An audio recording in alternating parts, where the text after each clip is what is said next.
Lisa, how are you? I'm great. Thank you. Thank you. Yeah, absolutely. Thank you for coming today. I have to tell you, you're the director of the DMV, which is obviously Idaho DMV, which is obviously under Idaho Department of Transportation. The DMV in the state that shall not be named that I moved from is like legendary. That we both moved from? Right. There was did you ever, okay, kid movies, I know. Answer's probably no. I know Zootopia. exactly where you're going. Yep. Oh my God. I got to tell you the story about that. Okay. So we had just for people that don't know, Zootopia is a cartoon movie that's like a kid's movie, and part of it is they go to the DMV, and the DMV employees are all sloths. Yes. It's painful. All of our folks are very familiar with that show. I'll tell you a quick story. We have a family tradition. The kids are all grown, gone. Sure. And we would go on Christmas Day, we would go to the movie theater. Now, back when that movie came out was 2016, and wow, you are on it. You know this movie really well. Because I have a love-hate for this movie. I wasn't even in the DMV at that point, but I worked so close with all of the people in the DMV at that time. And we were sitting there, you know, they have the previews of all the different movies going on, and we're sitting there, and the Zootopia comes on. And I'm watching this, and I'm thinking, this is not funny. This is not funny. Everybody's laughing. My husband's sitting there. He's laughing. He's like, oh, have a chill pill, you know? I'm like, but this is not who we are. And it's true. Idaho DMV is not that at all. Well, it's not, but the former state's DMV absolutely is. Like you could die in there, you know, like if you didn't bring sustenance, and if, you know, like if you forgot to bring a cooler full of food for like a week, and, you know, enough water, like it might be over, you know, like you're not showering for days. Yeah. But I have to tell you, genuinely, I recently I rekindled my bromance with my 22-year-old truck that was parked down, you know, in the different state. And I brought it back up. And as such, I was like, the first thing you do instantaneously, you get new plates on that bad boy instantly. As fast as you can. As fast as you can. Like I even considered before I even got to the DMV, just taking the plates off. If I get a ticket, I'll just show it to the officer. I'll be like, listen, man, this is the deal. He or she would be sympathetic, I'm sure. Anyway, but the wife makes an online appointment. Now, again, when we do our renewals and stuff, we do as much stuff online as possible. But for this one, you have to physically bring the vehicle in so they can check the VIN number. Okay, great. So she makes me an appointment. She gets me an appointment literally the next day. Like I get home with the truck on Wednesday, and Thursday I have an appointment at the DMV. It's like, okay, great. Now the appointment's at 9 a.m. Happen to have some orthodontist stuff, you know, at 8 a.m. We get out of there early. My son and I are, you know, then advance to DMV, and we get there at like, you know, 8:25. So we're 35 minutes early for this appointment. Now, mind you, I walk in and there are like 8 or 9 different stations, all with people that are behind the window, so you don't have empty stations, and all with individuals standing there working away quickly, right? So like you have the customers and then you have the actual employees, and it's like, wow, there are a lot of people here, and this is like humming along. I go to the self-serve kiosk to register, to check in, and it's like, hey man, you're 35 minutes early for your appointment. Like you can only check in 30 minutes early. Now you can also say you don't have an appointment, just hit that button. And I was like, nah, I don't want to, I'll stick with my appointment because, you know, the bureaucracy. I'm like, I don't want to screw anybody up. So we sit down for 5 minutes. People come in. Some people are hitting that they don't have an appointment and they get taken right away. I'm like, wow, I'm watching this. I was like, that's wild. So 30 minutes on the button, I go up, I hit it, and they're like, great, your window or your number 217 or something. I don't even sit down. It's like I go to sit down, it's like 217, window 1. I'm like, damn. So I go over to the window. I am out of there in 10 minutes. The gal is super nice. She goes outside, checks the VIN, goes back in. I get the fancy wildlife or wildlands or whatever with the tree. Good, yeah, the Frank Church, whatever it is. I get that fancy license plate. I get 2 years worth of the state park register. And again, this is 10 minutes. I'm out of there 15 minutes before my appointment was even slotted for. And I was like, this doesn't seem possible considering my prior experiences. Yes. So like, what is happening in this large, classically painful bureaucratic system that has streamlined it to be easier than self-checkout at Albertsons? Well, you kind of hit it on the nail there with Albertsons. So, you know, we've all learned how to use online tools and online methodologies to do our business. I mean, I personally hate grocery shopping. I do everything online, and then they actually load it in my truck for me. I'm like, happy camper here, you know? Same thing with the DMV. So by offering all of these online services, we've been able to reduce the foot traffic that goes into the DMV offices. There's always a need for a brick and mortar, as we call it. You're always going to have customers who have to bring in a vehicle from another state and title it, that type of thing, or get a new driver's license. So what we've been able to do is with centralization about 3 years ago, 4 years ago, we went down the path of centralizing all of the, I'm going to call it busy work, where you've got registration renewals. They used to go across the state to all the different counties. Counties would work it in as they were serving customers throughout the day. Some had back office operations. But now we use high-speed equipment. We use a check scanner. We have interfaces with our system. We can process 1,000 in 10, 15 minutes. So it used to be if I was in Nez Perce, I'd send my registration to like the Nez Perce DMV, and the Nez Perce DMV, depending on the flow of registrations, they're like, hey, look, I'll have some downtime, so I'll just work on this stack as I have downtime, or we have a large enough flow that we have like a temp back office. But everybody was doing it different ways, and obviously when it's decentralized, there's no investment to be made because Nez Perce is not getting like an automatic reader or a check scanner or something, because they're like, no, I just work off of this stack and I get to it as I can. Right. And we already had the equipment. So we had already been using a check scanner within the Idaho Transportation Department for decades. So it was just like a aha moment, like, why don't we just centralize this and make it simple? You know, by 10 o'clock in the morning, we have all of yesterday's mail, or this morning's mail, actually. This morning's mail is processed, uploaded into the system, and everybody's registration is renewed. By this afternoon, file is created, goes to the print shop, out the door in the morning. So it's that fast, 24-hour turnaround. So essentially, you're just like, look, let's have everything in one spot, and then we can make hyper efficiency out of it, and then go from there. Economies of scale. Yeah. Yes. Okay, so that's one thing you guys did. Centralizing, so reducing the busy work and reducing the number of eyeballs that are required to actually hit these individual things. That's correct. And, you know, our philosophy is whoever does the work gets paid for the work. And so when we centralized, we kind of phased it in a little bit. But without the county having to process it, when a county processes a transaction, they get a fee for that. But over time, we were able to eliminate that extra fee because it was coming to us. We weren't taking the fee. And so the customer, the consumer, whether they go online, whether they send it in with a renew by mail, they don't have to pay additional fees. So it's a little bit less expensive for the customer as well. Okay, this is another big thing because anybody who's ever registered a vehicle here that was previously registered in another state, especially the coastal state, is like, okay, how are they like, why is it so much less expensive here? And I chalked it up initially. It's like, well, maybe the DMV employees get paid like a little bit less here or substantially less, whatever it is.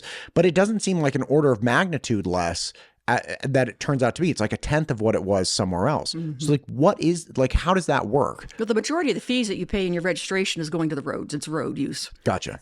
So Idaho's a little different. You've got a county model where you have the state that runs the program. We manage the policy. We implement the systems and all of the processes that go into place. The counties are county employees. And so they are the ones that actually do some of the transactional work. So you walk into a county office, they earn a fee for that transaction. So by centralizing, what you're able to do is you're able to keep costs low. So if I can minimize that amount of work with a machine, you begin to cut costs. And when we cut costs, we try to give that back. We always give it back to the consumer. So we're able to keep our costs low, and we're constantly looking. At the state level, we are constantly looking for ways to save money so that we don't have to have increases. Gotcha. When it comes to registration fees and use fees, that's a different topic. That's the road folks. You're going to have to talk with highways and some others on that one. Sure. And that makes sense. When you're talking about keeping fees low, there are a lot of ways that you can modify and increase the fee, obviously, with like the license plates. And this is something that, I took a picture of it the other day. It's like 40 or 50 different customized license plates that you can get with, like the elk or the tree or the whatever. And there it is. This is actually something interesting because I was speaking with a sheriff out of, I think, Clearwater County. Yes. There it is. Yeah, he's great. And we were talking about there was a bill being run to reduce the number of customized plates. He's like, listen, this is out of control. And he told me this story that of a high school that was actually their senior class was trying to raise money for things. Yes. And so then they went to get their own custom license plates. And it was like a high school in a town of 1,000 people. And they're like, if all 1,000 of these people buy this custom license plate supporting the high school, we can actually generate some donation revenue. Because the idea is you get the custom plate and then a portion of that fee goes to the high school, right? Or whatever cause it is. And he was like, this is out of control. Like if we have high schools that are literally using this as a fundraiser, like the DMV has become like, don't mean to be rude, but like the PTA fundraiser, or like the bake sale or something. It's like, and that's not the purpose of this. Now, that bill to reduce the customized plates did not pass, but that there is this discussion around the laborious nature and kind of hyper customization of the DMV. Like, what do you think about that? Well, it's challenging. So on the one hand, it's a great program to produce revenues for different organizations, different agencies. The legislature in the last few years has tried to go down the path of where only state agency or state programs were going to have special plates. It just depends. It's kind of like ebbs and flows over the years. I think it's great. It's better now than it was years ago when we used to do embossed plates. You remember the chunkers? You'd have to stamp every plate. Now they're digitalized, so you've got this nice, pretty film that goes over the top of the plate. So it's much more efficient than it used to be. Before, you used to have to change the dies and change the equipment out at the manufacturing facility. So now it's a lot more efficient. So now it's really just like printing a piece of paper. Yes. Essentially. Yeah. Once you have your template figured out, once you've got your design done, then it's just easy sailing after that. Okay. Now I'm very interested in this. To get this to, like, say Matt with the Ranch podcast wanted my own plate. This takes like a state act, right? So you have to pass a bill, right? So like I would have to get a sponsor both on the House and in the Senate to be on board with making the Ranch podcast license plate. Yes. And then I'd like come up with the design or something.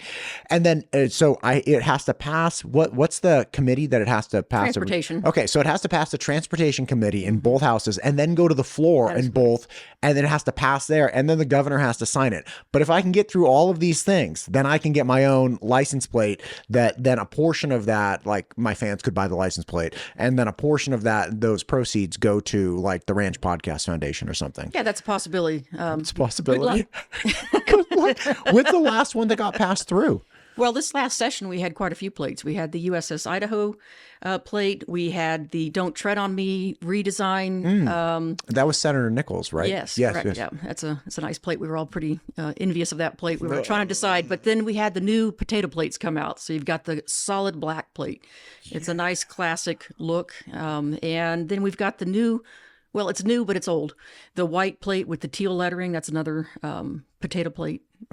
There's no funds going to the Potato Commission on that one. But wait, who gets the money for it then? Just the state highway account. Oh, my gosh. Yep. So the state highway grabbed like the iconic potato. They're like, let's just make one that everybody's going to like. Only for the white one. The black one goes towards the program fee. There's a program fee for the potatoes. Yeah. Oh, yeah. Is that the program or the Potato Commission or something? Exactly. Yeah, to promote the... growth, distribution, and consumption of potatoes, That's like right. the Beef Council. Yes, Yeah. exactly. Gotcha. I think there was another one, the Appeal to Heaven plate. Appeal to Heaven plate. I think it's an old flag from, I think it's pre-revolution or right during the Revolution days. It's got a tree on it. It's pretty design. So there's like 4 or 5 new plates out this year. God, this is such it's like the Wild West of license plates. Well, it is the West. I know, but you wouldn't expect the DMV to be at the tip of the spear here for like, hey, let's. You know what's interesting? There's a paradox. I remember learning about this concept of paradox of choice. That the more choices you give people, the more paralyzed they become by decision. I believe it. It's like standing in the checkout line. Oh yeah. Yeah, it's like I don't know which one. Yeah, exactly. And you don't. Well, it's actually. The way it was explained to me, this individual talked about jeans, and he was like, listen, there used to only be one type of jeans, and jeans sucked. Like, you put them on, and they were rigid like steel, and you, like, beat the hell out of them, and eventually the jeans fit you, right? Because it's, like, enough bending and squatting. It's like, there's that hilarious Seinfeld episode where he's trying to break in the jeans, and Kramer can't even walk. Like, he can't even bend his knees. He's like, I'm almost there, right? It's like, but now you have, like, stone wash versus acid wash, torn, not torn, this, that, the other. Like, you have thousands and thousands and thousands of types of genes, and all of a sudden, like you realize that you have to get the genes that like reflect you the best. Like, what statement are you trying to make to the world? And you ultimately leave and you're not happy about your genes. And it's like, but you had more options with genes than you've ever had in the world. And that's the problem. That the more choices we give people, the more paralyzed they become, the more capacity they have to have regret. Because if there's only one type, you don't regret anything. Right. But if there are 1,000 types, you're like, there are 999 other ones I could have gotten. Right. And it's like, I wonder if that's like, do you have greater levels of satisfaction with your license plate program? Well, you know, when the Don't Tread on Me came out recently, I was like, oh man, do I want this one or do you want to wait for the white one? It's just another 2 months, Lise, just wait. So I'm waiting for June and then I'm going to get the white one. It'll match my truck. But this is, oh man, I suppose people would probably be happy with them. I don't know. It's just, I definitely stood there for like, even though I got it in and out quickly, I stood there staring for like 5 minutes. I'm like, well, you look at Idaho, we just crossed the 2 million threshold for population. And then you look at Montana. Montana's less than we are, and they have more plates than we do. And how do they keep them going? That's the question. So there's some rules. They have to have so many sales a year to keep them viable. So do you know what those numbers are? I think it was 2,000. Don't quote me. I think it was 2,000 sales a year. So I just need 2,000 raving fans. I'm working this out. There's going to be a ranch windmill license plate eventually, somehow. Okay, so I need to get the House and the Senate and the governor, and I need 2,000 people that'll buy it. That's right. Matter of fact, you have to have a list of people sign up for it, pre-sale. How many do I need? 2,000 pre-sale, or do I need? I think it's 200 signatures. Oh my gosh, I got to go signature collecting. I'm gonna be that guy standing outside Albertsons or like Winco. Well, like, would you like the ranch? Nichols did it great. She had a Facebook page and she had a poll on there where people could sign up for it right there. That worked out nice. That is really nice. But she's also a state elected. I'm a nobody. It's like, I'm sure she can get a lot more participation than I can. Isn't there talk of doing a digital license plate? Are you talking about it's like a tablet? Yeah. Yeah, there actually is some. In Idaho, no, but there are some in California. Matter of fact, don't say that word. Don't say that. The state that shall not be named. Okay. Yeah. It's a bad word, right? Yeah, right. My understanding is that the company worked with Ford Motor Company, and you can actually pre-order your vehicle with that digital license plate embedded. The problem is we're not equipped to be able to do that. Provision. Right. Yeah. So, because essentially if somebody showed up to the DMV here and said, hey, I've got this I'd plate. I'd like to do a digital license plate. You're like, we don't have this tech just sitting around. Cause then of course you need power sources. You need like all kinds of like hookups. You can't just handle it like a normal metal license plate. Well, the way I understand that they work now, they've come a long way. I remember when they first came out, I was pretty excited about them at one of our conferences. Like, this is cool because you can have it's not just a plate. It does more than that. Oh. It has Does your it say expiration like date. Go Vikings or something? You could even get some of the special language on there. But if people wouldn't like this, but if it was stolen, it would show stolen. If it was expired registration, it would say expired on the back. I mean, folks aren't going to like that. But yeah, there's certain things you can do with those plates that is pretty ingenious. That's pretty wild. So that's why you were excited about it. Well, that, and if you go online, you renew your registration, you go onto the portal, renew your registration, and you have it on your phone. You have to be within, I think, 30 feet for Bluetooth, and it will upload. It talks to the digital license plate, and it will update it so that it has the new registration on it. Okay, I just love the gangster move of having it say like expired. Right, or stolen. Like that would be stolen is pretty good. Even kidnapped, there's lots of use cases that you can use that for. I'm sure expired is probably not going to be a favorite one. But that's such a great play, though. It's like, listen. Yes. For people that do care, it's like, there you go. And you're current and there's never a question. Right. And I mean, of course, everybody running with like the expired plates. I had, so my dad lived in Alaska for 25 years. And you very kindly, when I was graduating college, he was like, hey, we have this old car up here. You can drive it down to, I was graduating from Berkeley. And he was like, you can drive it down to Berkeley. You're like, 22, you're going to have to get a job, son. So like, just like you need a car. And I was like, thanks, Dad. So I drove this old like 1990 something RAV4 from Alaska, we actually drove in one shot. It was 53 hours. Oh my gosh. Yeah, my brother and I. It was funny because as I was flying up there, I had a friend who was like, listen. No breakdowns? Well, no breakdowns. Again, Toyota, right? But my friend was like, listen, you're going to have to like the pre-pardons that Biden did? This was like the 2004 version. They're like, you're going to have to pre-forgive each other for everything that's about to happen. And I was like, what do you mean? They're like, you're going to be in a car not sleeping for 53 hours with this, like, and it was terrible. Like, we almost died. My brother actually cracked as we were passing through Portland. We stopped at his friend's house for like a shower, and he's like, I can't keep going. Did he break down and cry? No, we obviously got in an argument. He's like, I'm going to fly into Oakland tomorrow. Pick me up. I was like, what? And this was like, it was like 6 or 7 p.m. So I drove from Portland in the last 10 to 12 hour stretch down to Berkeley by myself overnight. Right. And I'd already been up for 40 hours or something. So every time I stopped for gas, I'd get a large gas station coffee and just slug it. And I remember going through some of the checks because they're like produce checks or something along the way. I don't know what the checks are, but I remember being like, hey guys, how you doing? They're like, what's going on, man? I'm like, oh, just driving.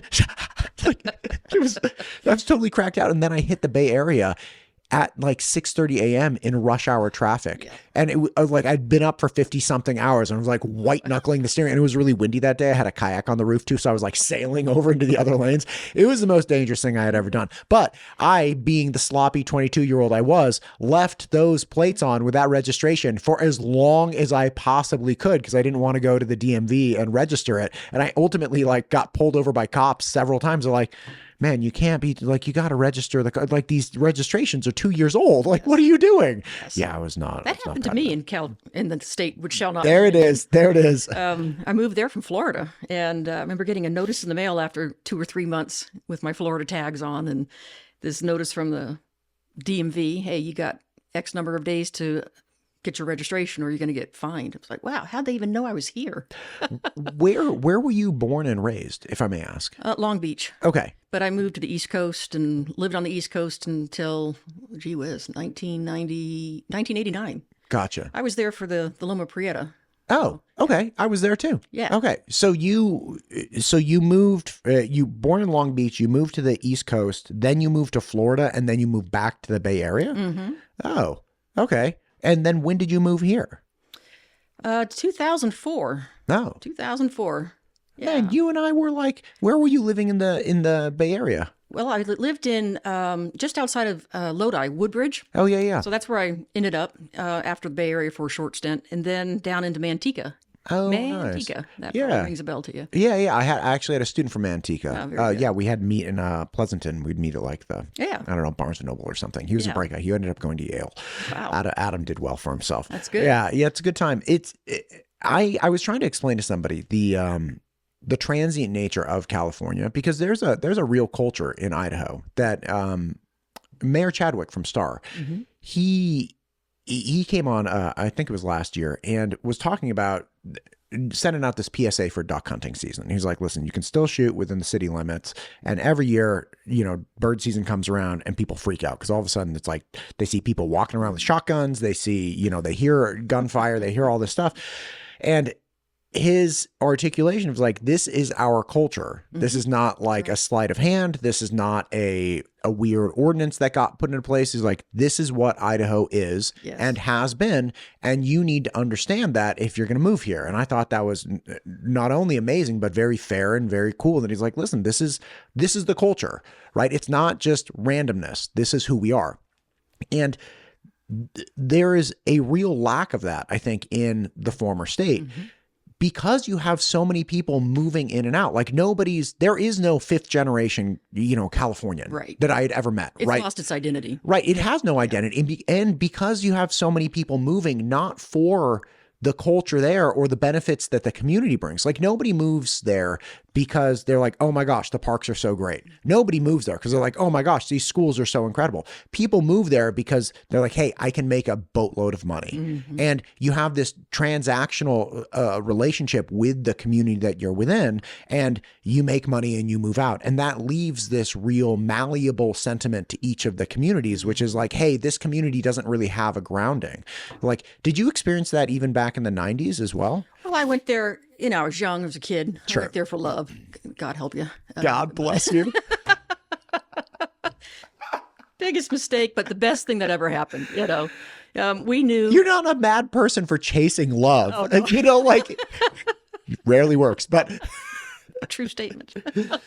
I went there for that, and I had a decision to make when I realized it wasn't going to work out. I thought, I'm just going to go home.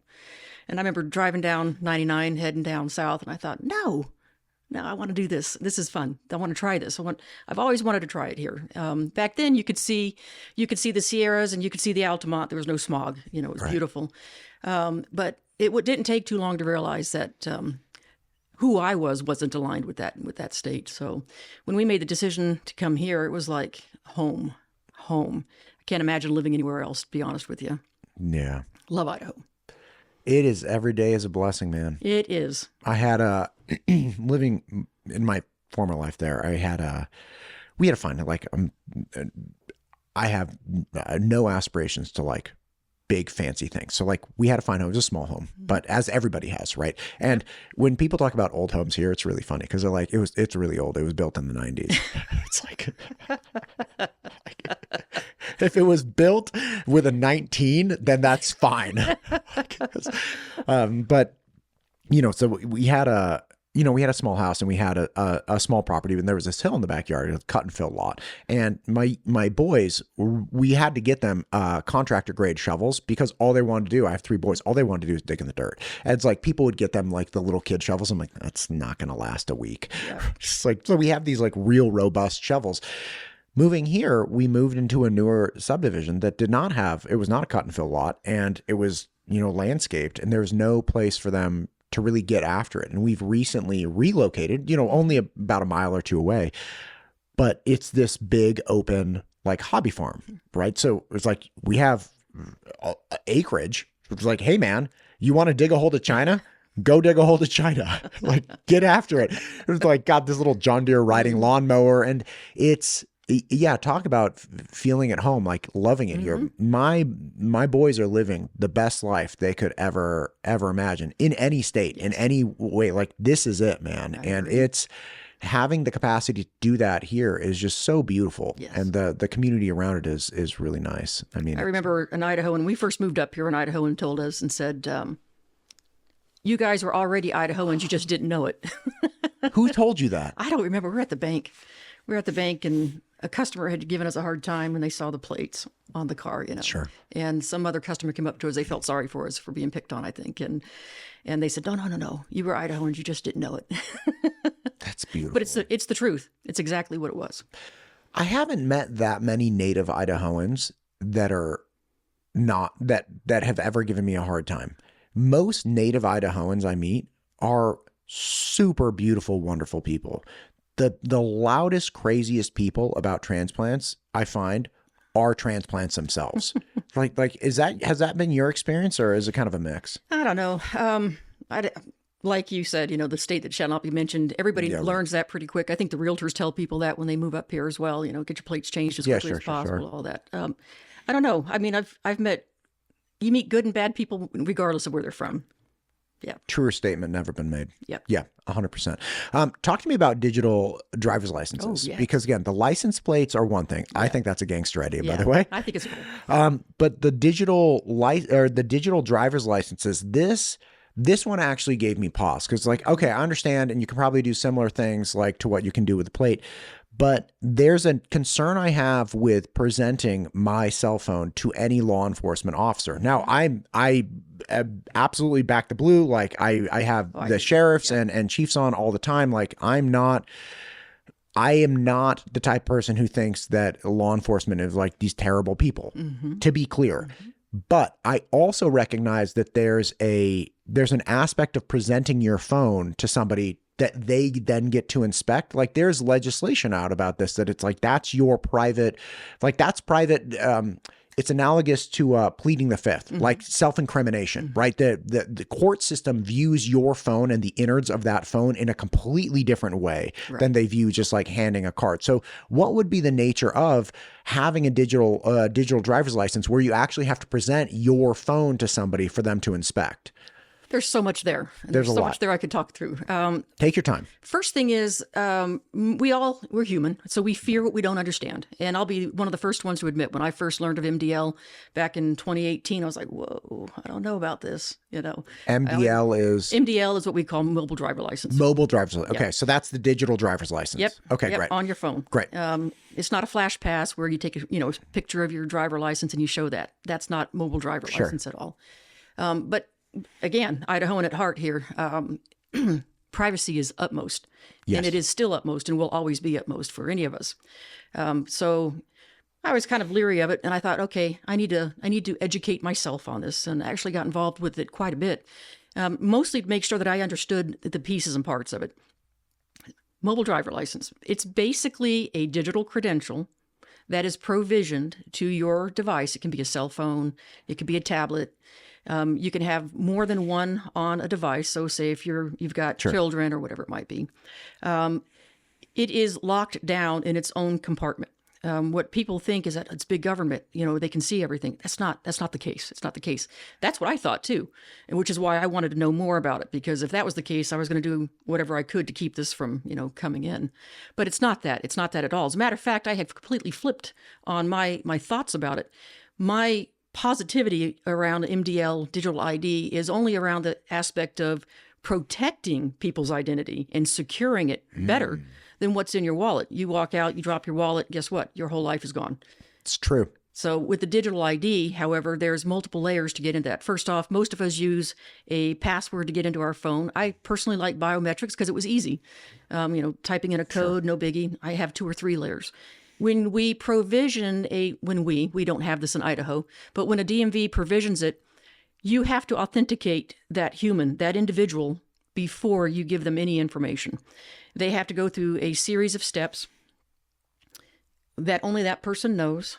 There are certain particular data elements that are on your card that you would have to include, and you have to pass, we'll call it the sniff test, if you will. Sure. You have to pass a test.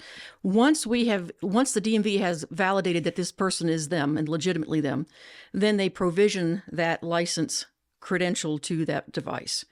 And it has to be updated at least once every X number of days, weeks, months, whatever the jurisdiction decides. Sure. You don't have to give your phone to law enforcement. So, and that's one of the biggest fears. People think, I'm not going to give my phone. I wouldn't give my phone to law enforcement either. But they don't work that way. You can either present a phone and read a QR code on it. It works with Bluetooth. So the officer, for officer safety, which is one of the things I think is critical, what these men and women do for us is amazing. But they can ping a device and ask for that driver license before they even leave their vehicle. Okay, back up. Mm-hmm. So you're saying, because again, we all are aware of the horrible tragedy last year and those types of things where you're physically walking up and you have to get very, very close proximity to just get the initial credentials from somebody. So you're saying that there's the capacity within, and again, you said it's sectioned off like it's in a box. So essentially you would have like a DMV app and that information goes into that DMV app. Yes. And if you need to present it to somebody, the DMV app cannot talk or look to other parts of your phone. It's completely sectioned off within the phone ecosystem. So it can't grab your photos. It's not tracking your search history. It doesn't track you at all. It doesn't track when you display it. Doesn't track who you share it with.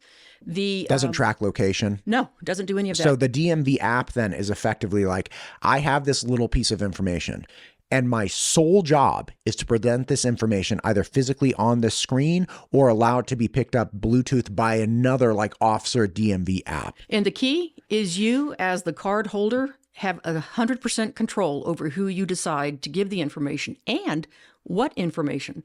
So another key use case that I think is amazing, my daughter, I think she's adorable. And when she goes out, to a club with her friends or something, she has to present her ID. It shows her name, shows her address, and it shows her age. With the digital IDs, they have some separate functions in them where, okay, here's my picture, and it says 18, yes, 21, yes. That's it. They don't need to see where my daughter lives. They don't need to know her name. They just need to know that she's legal to, to be in that establishment. That's beautiful. Like is. and I don't mean to, you're throwing a lot of great information, but I just want to go back to the officer safety. So Yes. there is a possibility with a high risk situation, however officers deem it high risk. They're like, listen, I don't want to go up to that window, because there are strategies where you go up to the driver's side window or you go up to the passenger side window at different times. Like it's a very, very risky situation when you're going up to somebody's door. But there is a capacity for an officer to literally get the requisite information in a high-risk situation without engaging in physical proximity like they normally have to. Yes. Like they could even potentially be in their car and get on the loud phone and be like, turn on your ID or something, like whatever it is. And then they pick it up on their computer. Yes. Yes. That's incredible. So we don't sponsor this kind of legislation, but we need to become experts about the technology so that we can help those that are interested in Yeah, sure. I think Stephanie Mickelson was interested in carrying this last year, and she did. And it almost made it through, actually. I think it died at the Senate Transportation Committee. But it passed the House Transportation, passed the House, went to the next side of the building. If I may ask, do you know what the hesitations were in the education community? Or excuse me, the transportation in the Senate? Basically, what we're talking about right here is people's concerns around their privacy. Some folks might think that it has the ability to share information, with foreign adversaries or something like that. The reality is that a digital ID is nothing more than an ID card. The same thing as if I'm going to go to a different country, I've got to show my passport. I might have to show my driver license, whatever it might be. It's the same exact thing. There's no digital information sharing. And very much important for me was when I was investigating this, trying to understand it a little bit better, is there's no information sharing. There's no information sharing with other agencies. There's no information sharing with federal agencies, anybody like that. The owner of that card is in full control of what they share. Just like if I was to pull out my purse and show my driver's license, Sure. I'm in control of that. And that's how it is. That's how it remains. There are standards. Are you familiar with ISO? No. International Standards Organization. Okay. They work with NIST, which is a federal agency for securities and safety. There's another one out of Europe. I can't think of the name of it. They all work together to come up with standards. I mean, the same reason that our credit cards can work in any country is these organizations, they get together and they make those standards so that my credit card works in America and it works in Canada, wherever I'm going. Digital ID is the same thing. These organizations have worked together to make sure that we're all following the same standards. One of the critical pieces is ensuring that there is total anonymity of those transactions that take place. The DMV has no clue where when you show your driver license to somebody. Sure. We don't want to know. It's not our business. We shouldn't be there. And in order to get a jurisdiction into what we call the digital trust is how law enforcement and any other reliant party can rely that digital credential that they're being shown is a valid credential. It's not fake. Sure. And for the record, there has not been one single digital ID that has been compromised. That hasn't happened. And I would have to, I'm sorry to interrupt, I'd have to assume they're exceedingly difficult to copy, right? Like I had a student, I did not support this at all, but I had a student who was fairly bright, fairly tech savvy, and he went off to college and let it be known. He was like, hey, anybody wants an ID, just let me know. And he, no joke, had a Google form that he would just send people. They'd fill out their information, submit a picture, like literally, he was very professional.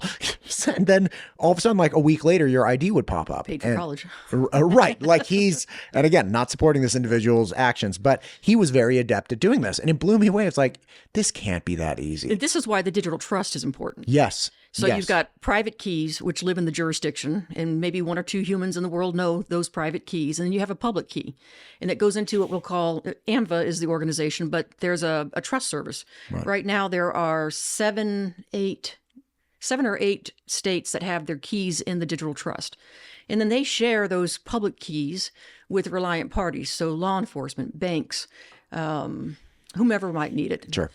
They're free. It's a free app that you can download to interface with these digital IDs.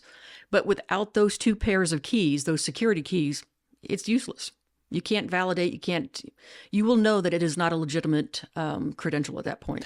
And that takes the burden of verification away from human skill sets, right? Like do you remember it was a Schwarzenegger movie, and they had a rail gun, and it was like the eliminator, the neutralizer, the something or other, or, Schwarzenegger is this law enforcement, and he could like spot a fake ID, and like he would just run his hand down like these 3 fake IDs, and he's like, this is the fake one. They're like, how did he know?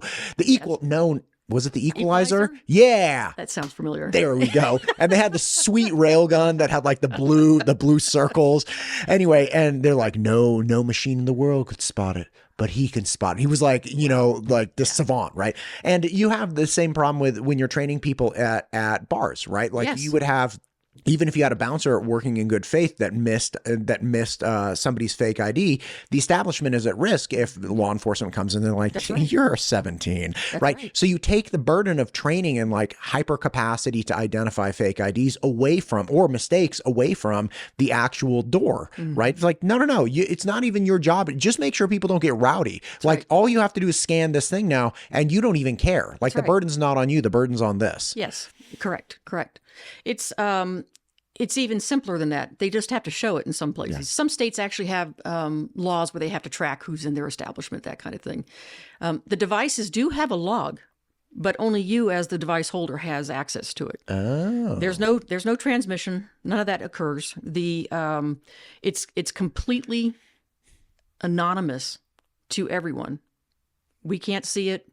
Matter of fact, there used to be 2 ways to do validation. So the moment you pop open your driver license on your phone, it pings home, so to speak, and says, am I still in good standing? Am I status valid? Am I suspended? Am I not supposed to be driving? And it will show that immediately. Whereas when you're roadside and you've got that physical card, law enforcement has to go run it in iList and go check it to make sure that you're supposed to be driving or not supposed to be driving. Whereas on a digital device, it's instantaneous. I'm listening to an episode on a podcast with Amanda Knox, who, very famously was falsely accused of this horrible, heinous murder in Italy, and it was I remember this, yes. Right. Very wild thing. But one of the key pieces of that investigation was hinged on the law enforcement in Italy saying that she was present at the house. She was like, I was not here. And there was no evidence that she was at the house at the time of this murder. And just thinking that, hey, I had a log. I showed my ID at this bar and this bar and this bar or this restaurant. Like, I physically wasn't here to be, that could be incriminating and then expulsory. Yes. Expulsory. I don't know. I can't say that word.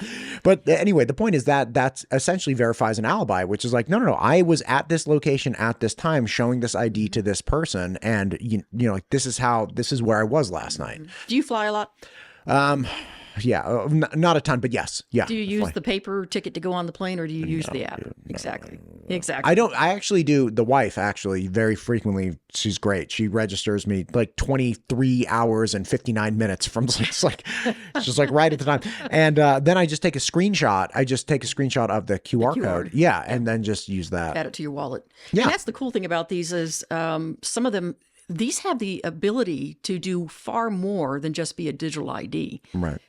They came out with the standards. So 18013-5 is what they use for the digital ID standards.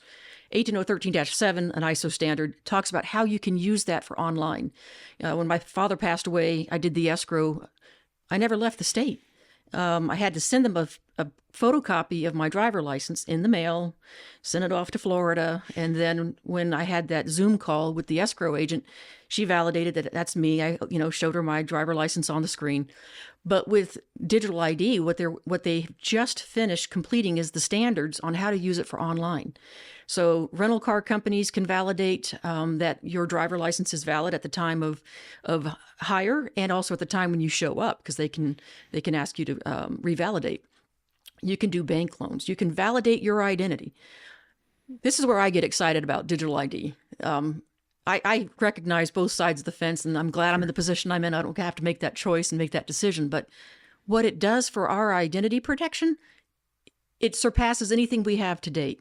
It means that nobody can go online and try to open a bank account in my name. 2 months ago, matter of fact, 2 days before the hearing in the Senate Transportation Committee, I got this text message on my phone that said, hey, go check your credit score. Looked at why do I need to go check my credit score? Hop into Experian. It says hard hit on my credit inquiry from Wells Fargo Bank. I'm like, Oh, no. exactly. And I'm thinking, whoa, I'm so glad I signed up for that. I was able to stop it from happening. It passed all of the checks, except that they knew to ask me whether or not I was trying to open an account or not, or else I would have probably had a $50,000 or more loan out there. But what these digital IDs do is they can be used by reliant parties such as banks. And before you validate a loan or signing a signature, electronic signature, you could use your digital ID to complete that transaction and know full well that your identity is safe and secure. Nobody's going to be able to scam you, so to speak, on trying to get a different account, take a loan out, buy a car. Did you find out who was trying to open the loan? I mean, you must have. Well, I called Wells, of course, immediately, and that was a lot of fun trying to get a hold of somebody. And the first call was like, "No, we don't show anything." I'm like, "No, yes, you do, yes, you do." Yeah, right. Got a different number, got a hold of somebody, and she goes, "Yeah, you're right. This is exactly what was happening. Somebody was trying to open an account."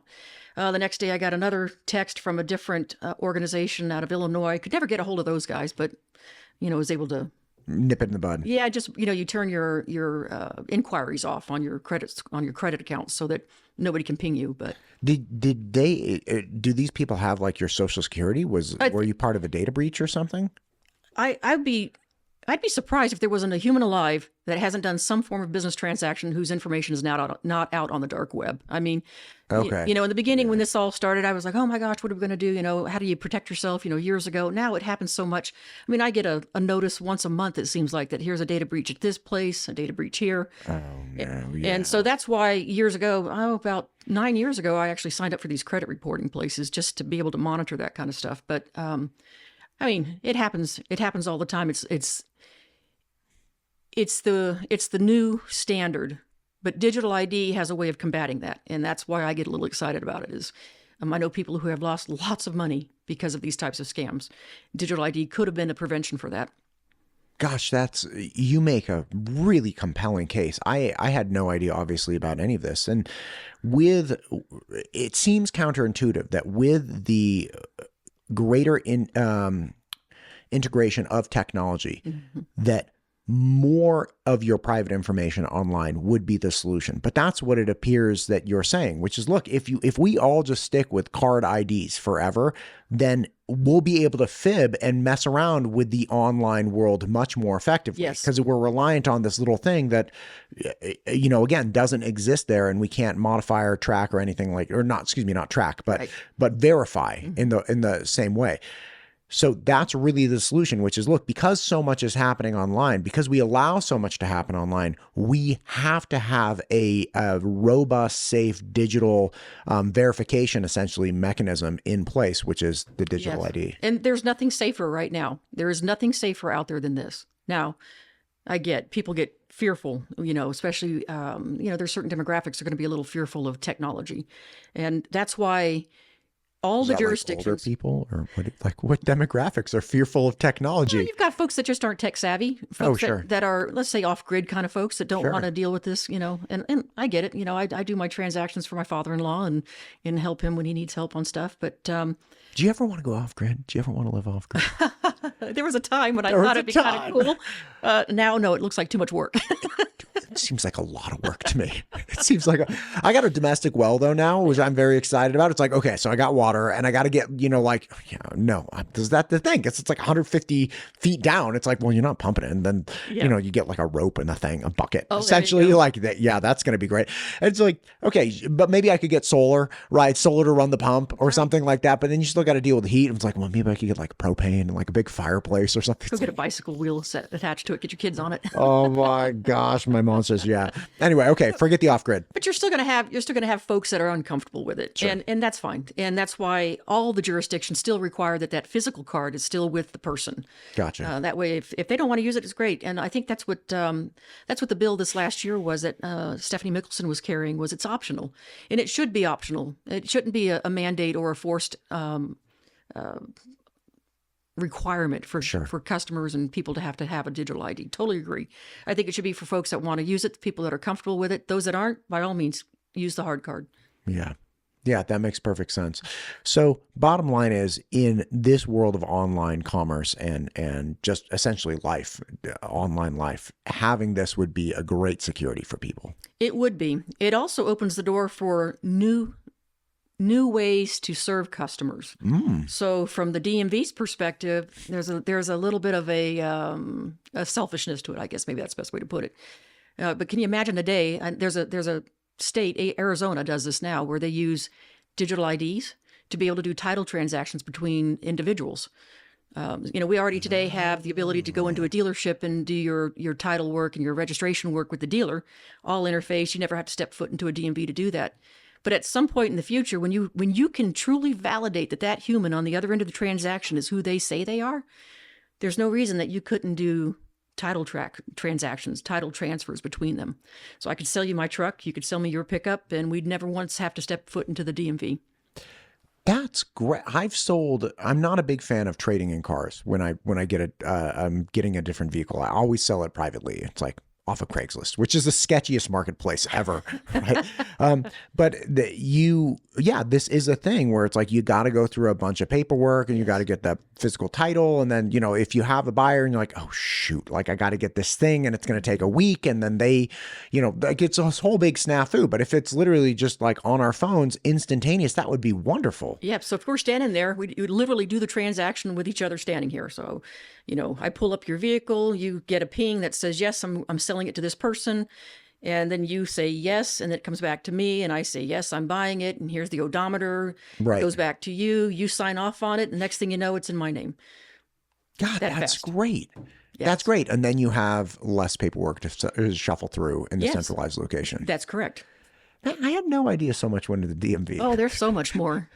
Coming to a grocery store near you. You've got kiosks that are coming out where you can get your decal, your registration and your decal right there on demand.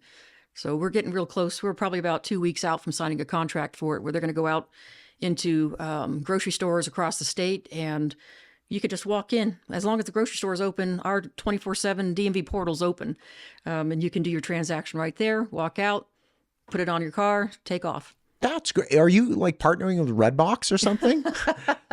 No, there's companies that do this that are better at it. We actually thought about doing it ourselves, not in the grocery store sense. Sure. But we were looking at, in these kiosks can go into our county offices as well. So busy locations, they can have a kiosk in there for the quick, easy renewal. Instead of taking up the workstation time, just walk up to this kiosk, put your information in, pay for it, boom, walk out with your decal, because that's all you're there for anyway. Right. And the human at the counter can still do the difficult transactions, the title transfers, that kind of thing. I have to tell you, I do appreciate automation, right? And that's, I think everybody does. But with the 10% of transactions where you need an actual person, the anxiety I get is, like I was trapped on the phone for like 25 minutes today waiting to talk to somebody. And I finally get through with somebody. I'm like, hey, I need to talk to somebody about, it was a bank. I was like, I need to talk to somebody about this. And she was like, okay. And then all of a sudden I hear the waiting music start again. I'm like, she didn't even say, okay, hang on, let me transfer you. It's just waiting again. It's now there are 3 more people. And as we've automated things, we've reduced the skill sets of the individual humans and the number of humans required. So now you have fewer people with lower skill that are actually there to catch you, and you have more difficult transactions. Because easy transactions, you don't get a hold of the person, right? So like when I get a hold of somebody, when I actually finally do call, I need somebody quickly that can help me with something complex. And that's, again, the opposite of what people experience, which is a lower skill and fewer people, larger wait times. I just really don't ever want to be in the world where I roll into the DMV on Chinden and there aren't those like 10 people that are super nice and super awesome. And they're like, well, there's one person, you have to wait like 20 minutes to get Well, and I think that it's the opposite of what you've described, because we need a higher skilled, knowledgeable workforce to be able to manage those difficult transactions. Yes. So yes, let my friends down in Arizona, let the robots do what robots can do and let them do it well. But the human, there's always a need for humans, including with AI. We're going down the path of AI on how to read documents and do the data input for us. But the human eye is still going to be required. There will always be a need for a brick and mortar office for a DMV. That's never going to go away. There's always going to be a use case where somebody needs to come into an office and talk to somebody. But instead of having less skilled, you're going to have higher skilled. We have lots of counties right now, because of all of the centralization and all of the work that we've done with improving our efficiencies, making it easier for the customer, getting your credentials fast. We have reduced that revenue impact on the counties. So they have been looking at a hybrid model. A hybrid model is where I can do a registration or a title, but I can also do your driver license. And so you combine those skill sets into one agent, one person, and they become a higher qualified agent. They become a much more knowledgeable agent. They are going to handle the transactions like you just described that, well, it's outside of the normal. It's outside of the easy path, if you will.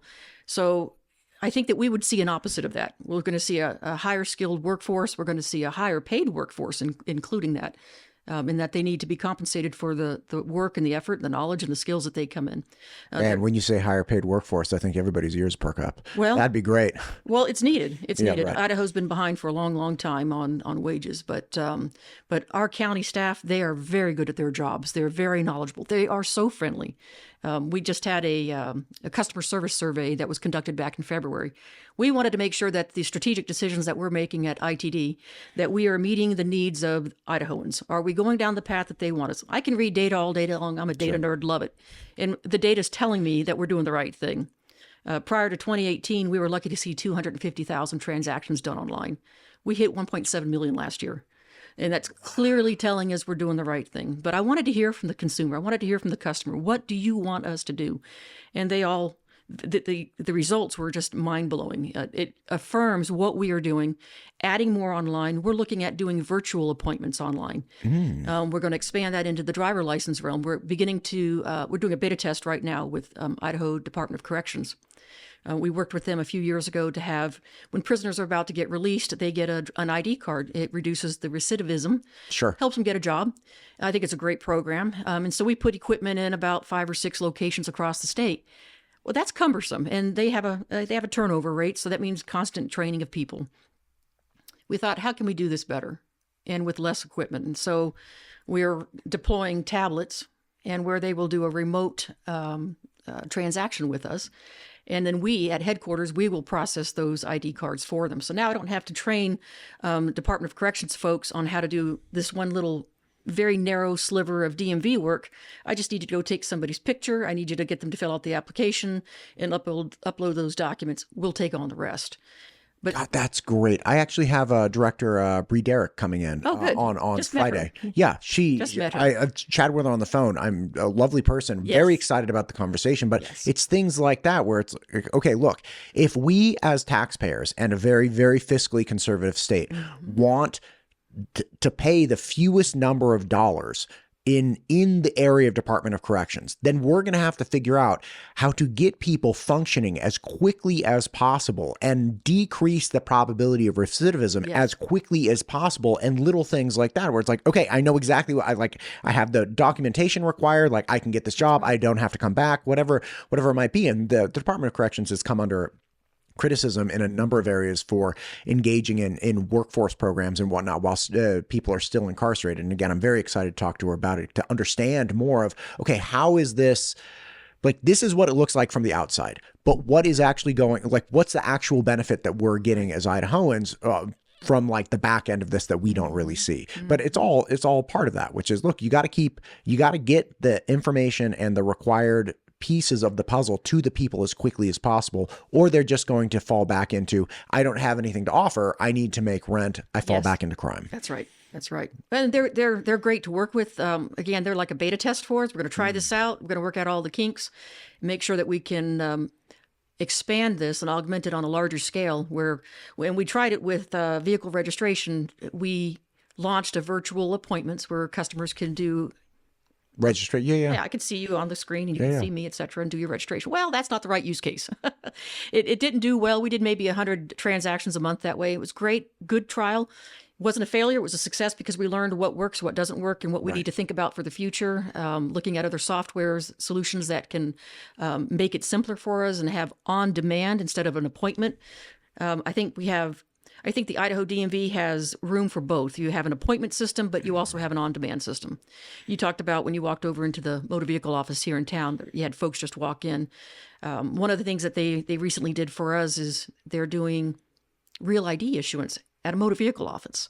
I mean, mind-blowing. You know, we don't usually do this type of thing, but when Real ID went live, we realized pretty quickly there was only 58% of Idahoans had a Real ID. But we couldn't solve that problem with technology. Believe me, if we could have, we would have. But we have to work with the federal government on that. And they have very strict requirements on what we can and can't do. Luckily, they're changing. So there's an opportunity that even in the future, we can do more virtually with Real ID. But having them do those Real ID issuance, they're serving about almost 100 customers every single day, which takes the burden off of the appointment systems. But being able to have a virtual appointment that's on demand, you know, I'm sitting here, you know, 2:00 in the afternoon and I want to go renew my driver license. You know, I just log on and sit in the queue, so to speak, virtually and have that conversation with an agent. And before you know it, I'm done with the transaction. So we've got so much in the works of what we're working on. That's beautiful.